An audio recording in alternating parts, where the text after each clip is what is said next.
declaraciones sobre conflicto de intereses, hacerlas públicas, que exista un sistema de monitoreo autónomo. Deberemos de definir formatos y contenidos. Sin excepción alguna, todos los subejercicios presupuestales deben ser reintegrados a la tesorería de la Federación. Definir las reglas.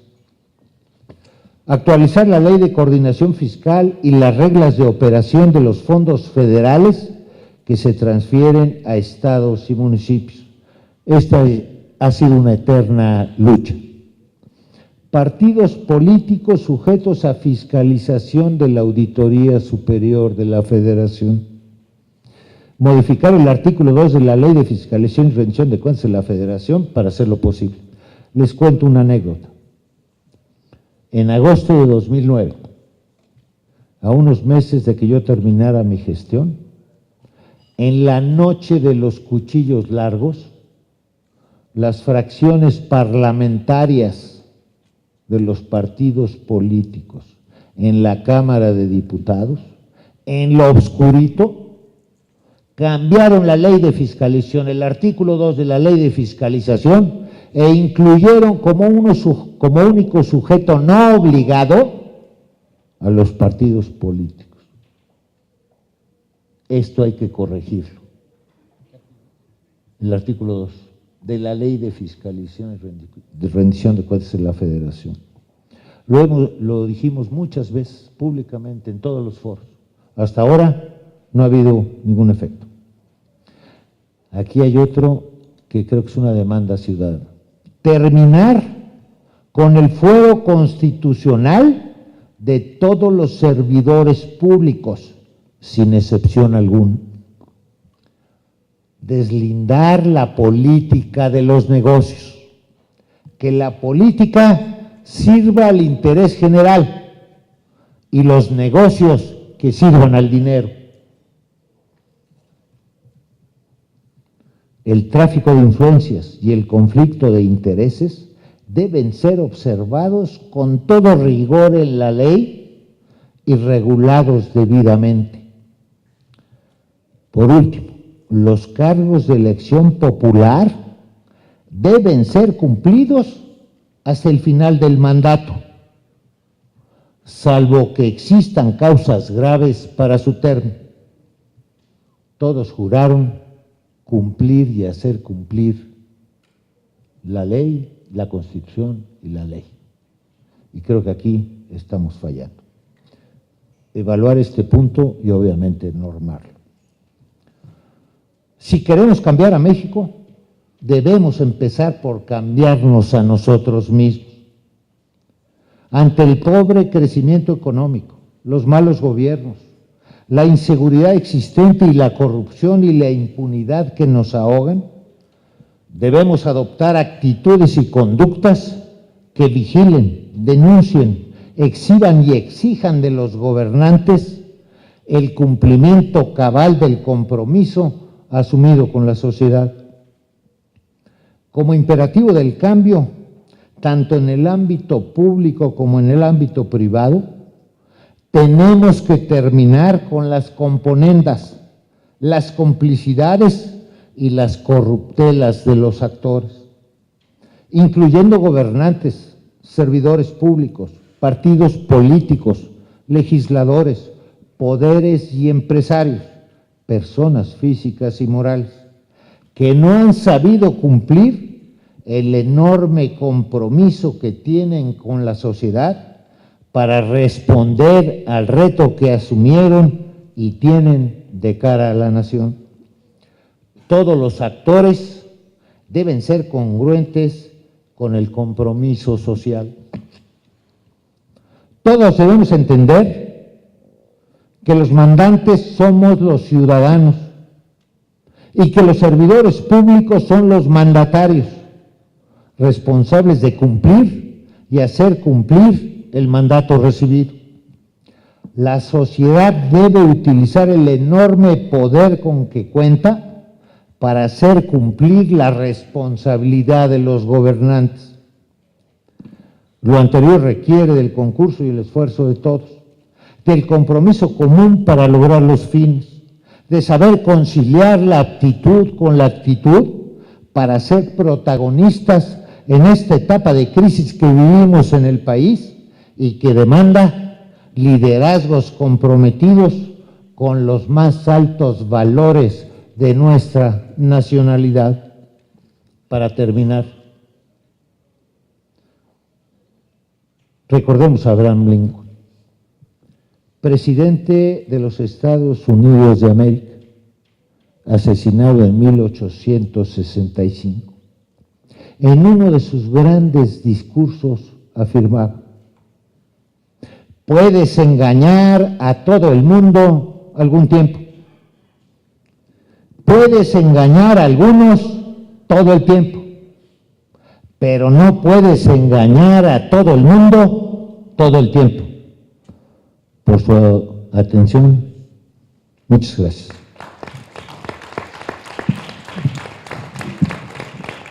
Muchas gracias y muchas felicidades a Arturo González de Aragón por la presentación. Sin duda alguna, ambas presentaciones de nuestros expositores no solamente nos dan un marco muy puntual respecto a las discusiones que se avecinan, por un lado las leyes secundarias en materia de transparencia y sin duda alguna el Sistema Nacional de Lucha contra la Corrupción, que son temas que están pues muy en el conocimiento de la ciudadanía.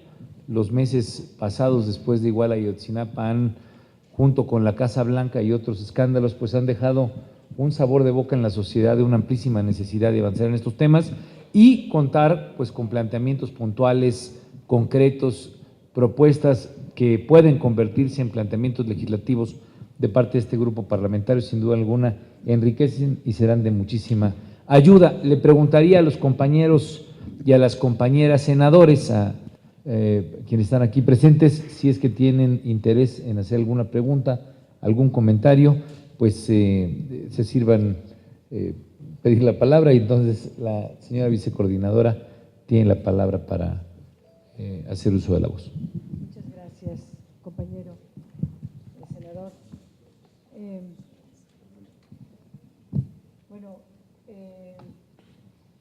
Escuchando, en primer lugar, darle gracias a Murcio que nos hizo la tarea de estudiar los riesgos que hay en el tema de transparencia. Vamos a tomar muy en cuenta estas recomendaciones y sugerencias que se nos hacen. No suena. Bueno. Aquí está. Y ya. En materia de transparencia, que es un documento que se ha trabajado mucho en el Senado y que gracias a los expertos se ha podido ir perfeccionando y ahorita ya prácticamente quedan ubicados los riesgos que si se superan sería una buena ley. No estaban originalmente esos riesgos, han venido apareciendo a lo largo de las discusiones de las leyes secundarias, preocupa que se han venido reduciendo el alcance del tema de transparencia, pero aquí están los riesgos ya ubicados, vamos a poner mucha atención en que eso se componga. En el tema de del Sistema Nacional Anticorrupción, yo francamente tengo una enorme preocupación. El PAN la presentó y la suscribió públicamente Enrique Peña Nieto. Luego entonces, pareciera después de lo descrito el día de hoy por don Arturo González de Aragón, que es un sistema del tapaos los unos a los otros, permítase la corrupción y simúlese que hay rendición de cuentas. Y es muy preocupante porque, dado el diagnóstico que se nos da, nada más uno de los tantos datos de que de 12 millones de delitos solo el 1% se castiga, bueno, ya sirva eso para entender la gravedad del problema. La propuesta del PAN, suscrita por Peña Nieto públicamente, pues es un comité coordinador del sistema y un Consejo Nacional de Ética Pública, donde los fiscalizados son los mismos fiscalizadores o los fiscalizadores son los mismos fiscalizados, donde francamente no tiene ningún sentido que se cree. Sí, lo de la participación ciudadana, aunque pues escoger 5 ciudadanos destacados por su contribución a la transparencia y lo que se menciona, es correcto, aunque habría que ver cuáles son los 5 ciudadanos destacados, porque siempre escogen a los mismos, son sus propias asociaciones civiles, ya con eso son ciudadanos, y es una autojustificación permanente. Entonces yo diría que tenemos que revisar a fondo este tema. Coincido sinceramente en varias propuestas que se hacen hacia la Auditoría Superior de la Federación, que sea un verdadero control externo, una auditoría en tiempo real, que se elimine todo obstáculo de temporalidad para que sea una verdadera órgano de investigación de la corrupción. En los tiempos, que a más tardar el 31 de octubre quede entregada la cuenta pública para que sirva como un diagnóstico de la presupuestación y con ese fin se haría. No subrayo esto de quitar a la Auditoría Superior de la Federación la facultad de sanción resarcitoria, pues es el único órgano en el país que lo hace. Quitárselo pues es prácticamente absurdo, pero además es el único poquito que tenemos, quitarlo no sería bajo ninguna circunstancia justificable. Aquí don Arturo González de Aragón pues habló de los entes de corrupción, entre otros los partidos políticos. Yo quisiera hacerle la pregunta si las dirigencias de los partidos políticos pudieran ser considerados servidores públicos, dado que utilizan recursos públicos. Todo lo que usamos en los partidos políticos, de acuerdo a la nueva ley, pues son solamente recursos públicos y unos poquitos, que son las cuotas de nuestros militantes, entre otros los que damos nosotros de nuestro salario. Bueno, eso pudiera ser que no, pero lo que sea recursos públicos, sí o no. Y simplemente coincidir, para no extenderme más, en los criterios, en las recomendaciones, en las críticas crudas, duras, fuertes que hace don Arturo González de Aragón. Gracias. Tiene la palabra don Arturo González de Aragón. Sí, y entregué el disco con el mensaje y todas las láminas, precisamente para que tengan todos los elementos. Open Data, Open Action. Ya se fue cuando salimos de Auditor Superior.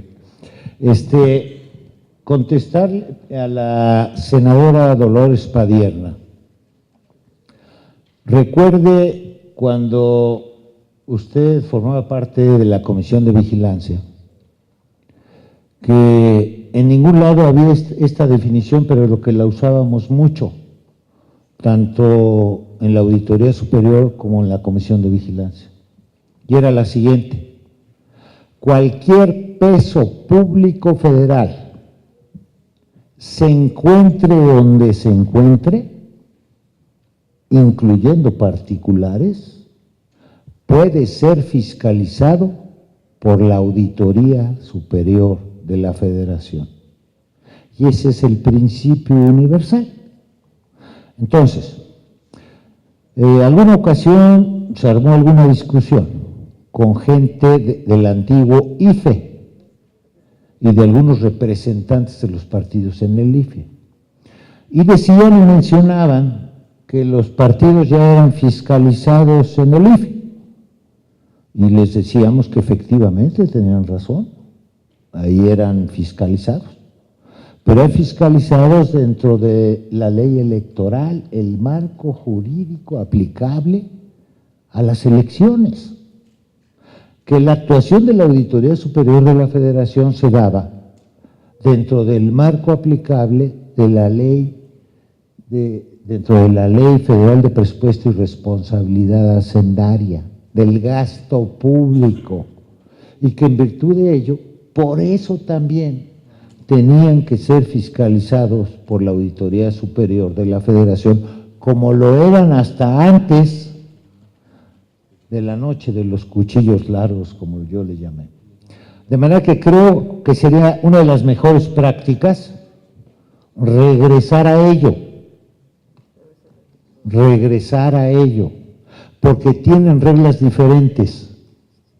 Unas son las reglas electorales y otras son las del ejercicio del gasto público, en fechas, en normas, pero creo que si partimos del hecho de que la universalidad de la norma es que no haya absolutamente ninguna excepción en materia de rendición de cuentas, yo no veo por qué los partidos políticos no son sujetos de fiscalización por parte de la Auditoría Superior. Espero que haya contestado la pregunta. Zoe Robledo me pidió la palabra. Muchas gracias y muchas gracias a nuestros invitados y ponentes por estas dos extraordinarias presentaciones. Yo quisiera hacerles dos preguntas a los dos, muy concretas. Me parece que hay una coincidencia respecto a que ha llegado el momento en nuestro país de legislar sobre el tema de declaración de intereses, seguir mejores prácticas internacionales, pues de las democracias con las que nos comparamos en muchos otros espectros y en otros sectores de la cosa pública, pero en esta siempre queremos ser la excepción. Hay legislación en Latinoamérica, en Europa, en Estados Unidos sobre el tema de declaración de intereses y en México no. Entonces, la pregunta concreta sería, ¿cómo podríamos lograr un marco jurídico para la declaración de intereses? Me refiero a cómo, si tendría que ser en las leyes secundarias de transparencia o en una ley general, ¿cómo imaginarían esto? ¿En reglamentos o si debería de ser en cada uno de los poderes? Es un tema de diseño. Y segundo, ¿qué? Es decir, ¿qué elementos básicos debería tener la declaración de intereses para que realmente sea un elemento que sirva al gran mecanismo que tienen los ciudadanos para medir a sus gobiernos el día de hoy, que es justamente la transparencia? Y justamente la transparencia como fuente de legitimación, pues que pueda generarse este círculo virtuoso de apertura para recuperar la confianza. Esa sería la primera pregunta. La segunda tiene que ver con, ustedes seguramente interesados en el tema vieron el planteamiento que hacen ayer en el Consejo Coordinador Empresarial sobre la forma como se conducirán ahora todos los empresarios de nuestro país, lo cual yo celebro. Habrá que, no lo creo porque veo que va a ser muy difícil realmente pensar que hoy no va a haber ningún empresario en el país que no vaya a meter dinero en los mecanismos paralelos de financiamiento de campañas en la próxima elección en todos los partidos.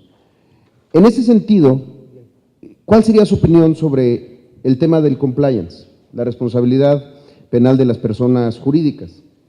Se sabe que en México no existe regulación penal para personas morales, y ante la mayoría de los delitos y sanciones cometidas por empresas, particularmente la de soborno, cohecho, coacción, etcétera, o como cómplices en mecanismos para la compra de votos, en fin, para sobornar funcionarios, pues son las personas físicas las que enfrentarían una sanción, pero no las empresas, y quizá allá hay un espacio pues que permite incluso el riesgo para medir y calcular pues que una persona, un funcionario, un administrador, un representante legal pueda terminar en la cárcel, pero no en los miembros del Consejo de Administración. Bien dice el dicho que hace falta dos para bailar tango, y no es un asunto de exculpar a la clase política que recibe el dinero, pero sí de lograr una buena regulación para sancionar al que lo ofrece y al que lo entrega. Son las dos preguntas y ojalá pueda tener la opinión de ambos. Gracias. Si me permite. Leí una nota en The Economist, ayer creo, y se llamaban a sorpresa. Decían, ¿cómo es posible que en México el presidente de la República y su secretario de Hacienda no entiendan que hay un conflicto de intereses y sacaban un señalamiento bastante original? Dice, lo que pasa es que no saben, que no entienden. No entienden que no entienden. Yo creo que hay un elemento fundamental. Yo por eso les mencionaba, y ese fue mi propósito cuando me solicitaron mi intervención. Yo decía, ¿qué les puedo dar? ¿Qué les puedo dejar que sea útil? Y yo dije, el deber ser. Cuando menos podamos plantearnos cuál es la máxima aspiración en materia de combate a la corrupción, en materia de transparencia. Y logremos lo máximo posible, ojalá y sea todo. Pero en el conflicto de intereses hay una sola pregunta que es fundamental, y es, ¿afecta mi autonomía? Y ya. ¿Afecta mi autonomía, mi independencia de decisión en la responsabilidad pública que tengo? Yo lo dejaría así en este sentido. Lo demás creo que es tarea de abogados y de legisladores. La segunda, en mi larga vida ya, creo que es la primera vez que veo que una agrupación de empresarios toma la iniciativa para crear un código de ética. Tomémosles la palabra. Eso es fundamental, es muy difícil volverlo a ver. Tomémosles la palabra y hagámoslo un compromiso de los empresarios. Creo que es muy bueno. Nada es perfecto, pero obviamente es muy bueno, y cuando menos que hayan tomado la iniciativa para hacerlo. Y el tercero, primero creo que debemos de plantearnos todos cuáles deben de ser los principios,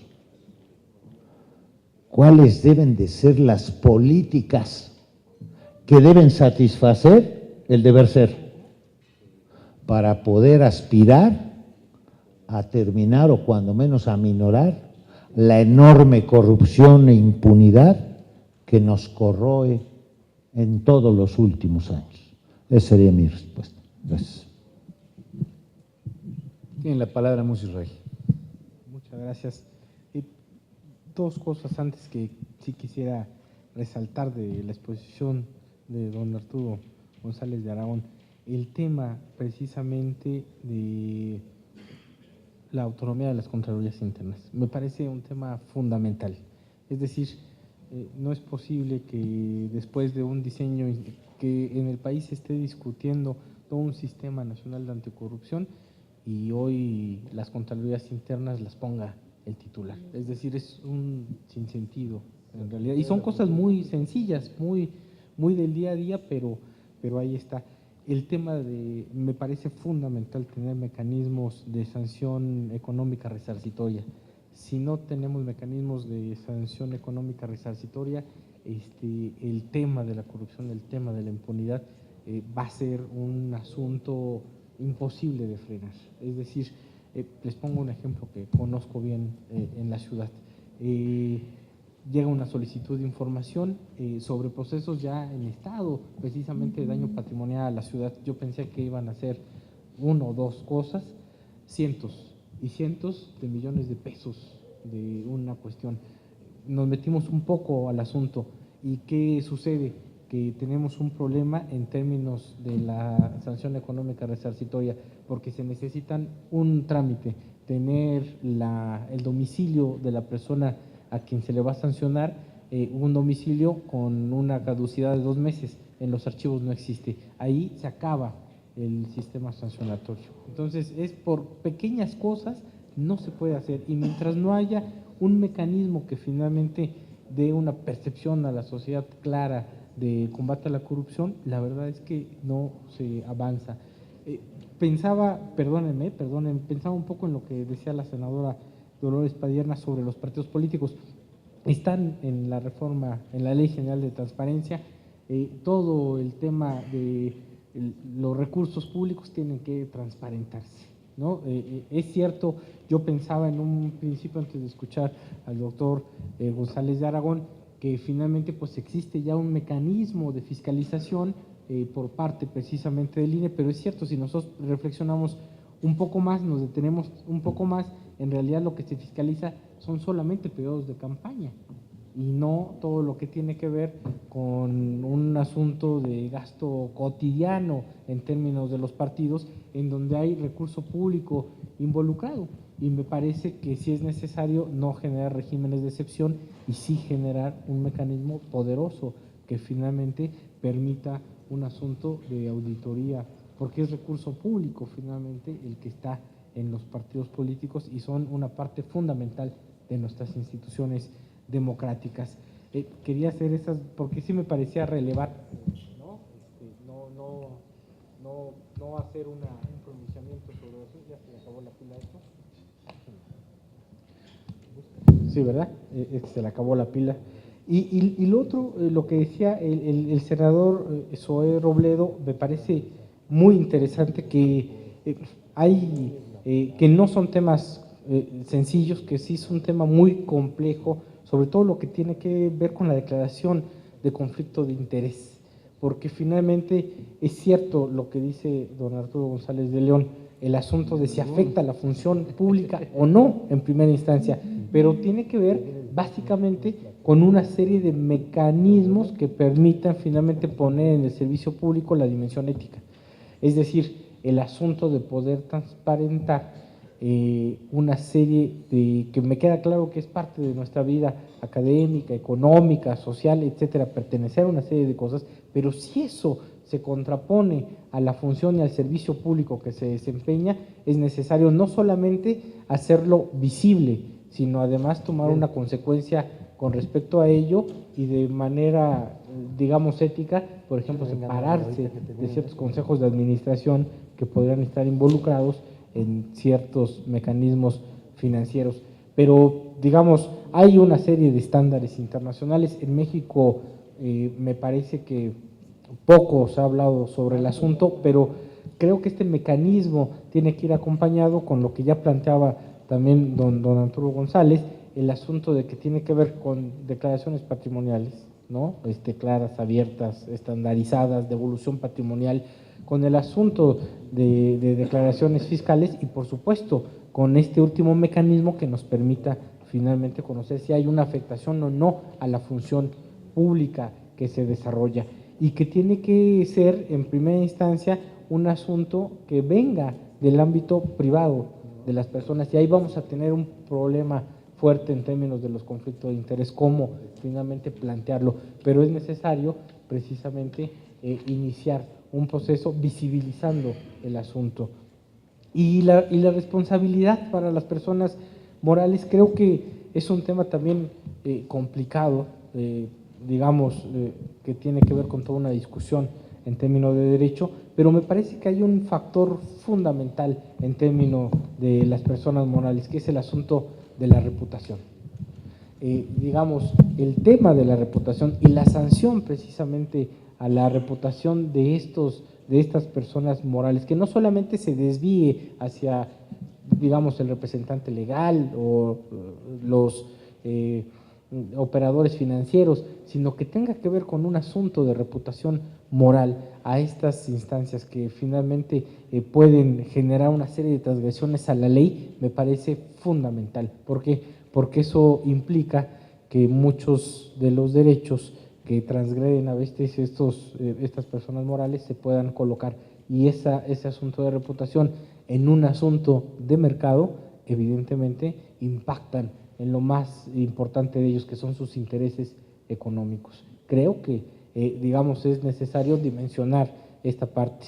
Es complicado, sin duda alguna, el tema de las personas morales, pero creo que un mecanismo inmediato pues es el tema de la reputación pública de estas instancias. ¿Se puede hacer? Sin duda alguna. Yo lo dejaría ahí. Muchísimas gracias. Muchas gracias por las respuestas. Me ha pedido la palabra el señor coordinador. No sé si hay alguien más que tenga, como regularmente el coordinador es el que le da carpetazo.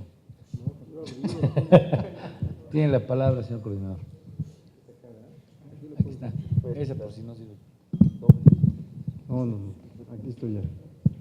Bueno, primero, también agradezco la colaboración de nuestros dos ponentes en este asunto y me voy a referir en general a los dos y en particular a la intervención del licenciado González de Aragón, ex auditor de la Federación.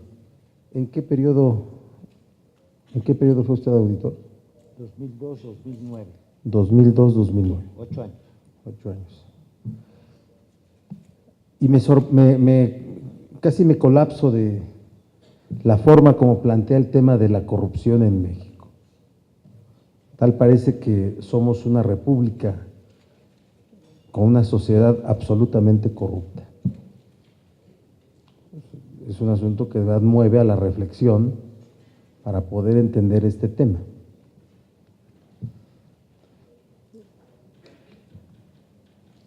¿Cuál es el origen de la corrupción? ¿Por qué se da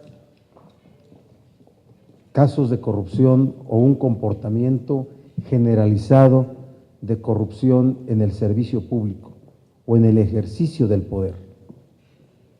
A opinión de muchos. Yo encuentro una razón, no hay una autonomía real de los poderes públicos, ni a nivel federal ni a nivel estatal en las entidades federativas. Por lo que respecta al Congreso y sus cámaras, con diferentes atribuciones, ¿somos los que ratificamos nombramientos o somos los que nombramos, de acuerdo a procedimientos parlamentarios, diferentes cargos relacionados con el desempeño de funciones de control, de auditoría, de fiscalización? Y ahí es donde empieza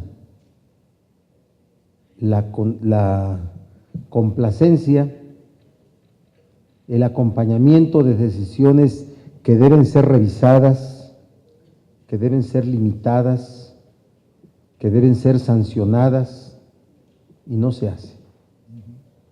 Y no se hace.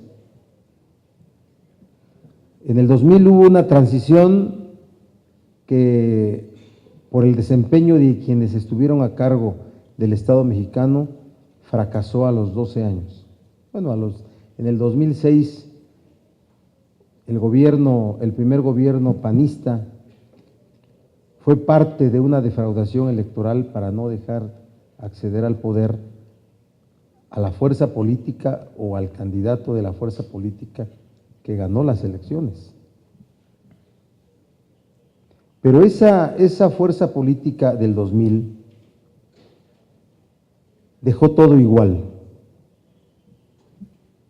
No le dejó, se quedó en deuda con la sociedad para haber investigado y determinado la responsabilidad de servidores públicos del priismo anterior al año 2000. Y en el 2012, el actual gobierno ha dejado sin revisión las dos administraciones anteriores. Sin revisión. Hoy impactan los hechos de las dos casas, de los dos servidores públicos importantes de esta federación, porque se da en medio de un levantamiento social provocado por la indignación, el coraje que representan los hechos de Guerrero.